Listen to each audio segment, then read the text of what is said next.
share the magic of books and give children a chance to reach for the stars. Welcome to the Disney Magic of Storytelling podcast, a podcast dedicated to the magic and beauty of reading and storytelling for children. Tonight's storyteller is ABC 11 Eyewitness News anchor Tisha Powell.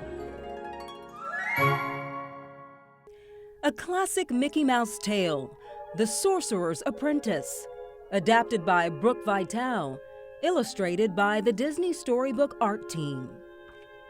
Once there was a great sorcerer who knew everything there was to know about magic. He brewed potions that would make camels talk and transformed pebbles into rubies and diamonds. He made the stars shoot across the sky and burst onto the ground wherever he directed them. The sorcerer had a wonderful hat. When he wore his hat, all he had to do was think magic, and it would happen. He would think about a butterfly and it would appear, but only the sorcerer knew the magic words that would make it disappear. The sorcerer was very busy. He did not have time to tend his castle and still perform his brilliant magic, so he had a helper. Mickey did all the work in the castle. He swept the floor, he chopped the wood, he carried the water from the fountain into the castle. Late one evening, Mickey watched as the sorcerer cleaned up his workshop and went to bed. Soon Mickey found himself all alone. When he entered the sorcerer's workshop, he saw the magic hat sitting on the table. Mickey tried to walk away, but the temptation was too great. He had seen the magic the sorcerer could perform with the hat, and he longed to have a magic hat of his own. Mickey looked at the magic hat. Ever so slowly, he reached for it. Ever so gently, he took it off the table. Ever so carefully, he raised it into the air. Ever so proudly, he lowered it onto his head. Finally, he would be a sorcerer too. As Mickey peered around the room, his gaze fell on an old broom leaning against the wall.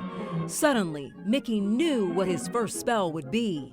Mickey did what the sorcerer always did. He pointed his fingers straight at the broom, and once the broom began to shake, its bristles parted, turning into two legs, and it hopped toward Mickey once, then a second time. Mickey pointed at the broom again, and it sprouted a right arm, and then a left arm. Reaching down, the broom picked up two nearby buckets. Mickey gestured for the broom to follow him up the steps. The broom did as Mickey commanded. Mickey led the broom to the fountain and waited for it to fill the buckets. Then Mickey led the broom back down the stairs, pointing at a large vat. He watched as the broom poured the water inside. Again and again, the broom marched up the stairs, filled the buckets, and poured the water into the vat. Mickey danced around the room. Doing magic was easy. He would never have to work again. But ordering the broom around had Mickey tired. He sat down in the sorcerer's chair, waving his hand. He kept the broom working. Soon, Mickey fell sound asleep. He dreamed he was the greatest sorcerer in the world. Suddenly, something cold and wet hit Mickey. It was a splash of water. Another splash knocked Mickey out of the chair. Mickey woke up and looked around. There was water everywhere. While he slept, the broom had continued filling the vat with water. Now it was overflowing and flooding the room. Mickey threw out his hands, commanding the broom to stop. But alas, Mickey only knew how to make the magic start. He did not know how to make it stop. So the broom continued marching up the stairs, filling the buckets and bringing them back to the vat. Mickey held out his arms, but the broom pushed him down. He grabbed the buckets, but the broom held on tight. Wasn't there any way to stop the broom? Suddenly, Mickey spotted the axe he used to chop the sorcerer's wood. He grabbed the axe and chopped the broom into bits. Soon there was nothing left but a pile of splinters. Mickey relaxed. He was glad it was over. But it wasn't over. The bits of wood began to move. Each piece turned into a new broom, and each broom had two new buckets. The brooms pushed past Mickey and marched up the stairs. A moment later, the brooms came back down the steps with more water. Mickey tried to hold them back, but they walked right over him. In a great line, they poured more and more water into the vat. The water in the room grew deeper and deeper. It was all Mickey could do to keep himself from being pulled over. The Sorcerer's book of magic floated by. Mickey grabbed it. He turned page after page after page, looking for the magic words that would stop the brooms.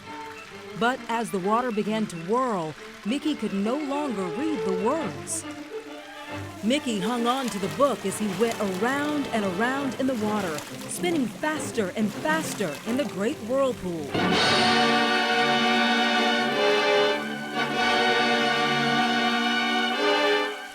Suddenly, a bright light filled the room. The Sorcerer had returned. Looking at the water covering his workshop, the Sorcerer knew at once what Mickey had done. He raised his arms and waved a great command. The water parted and began to disappear. The Sorcerer frowned down at Mickey, then waved his arms again. The brooms and the buckets disappeared. Soon only Mickey's old broom and buckets remained.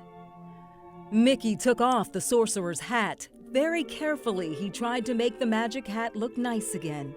Then he gave it back to the Sorcerer. Mickey smiled shyly at the Sorcerer, but the Sorcerer did not smile back. Mickey gave the old broom to the Sorcerer, picked up his buckets, and tried to sneak away. But as he went, the Sorcerer gave Mickey's bottom a good hard smack with the broom. Mickey quickly ran off to do his work. He had learned his lesson. Never start something you don't know how to finish. The end. If you've enjoyed this podcast, look for more Disney's Magic of Storytelling.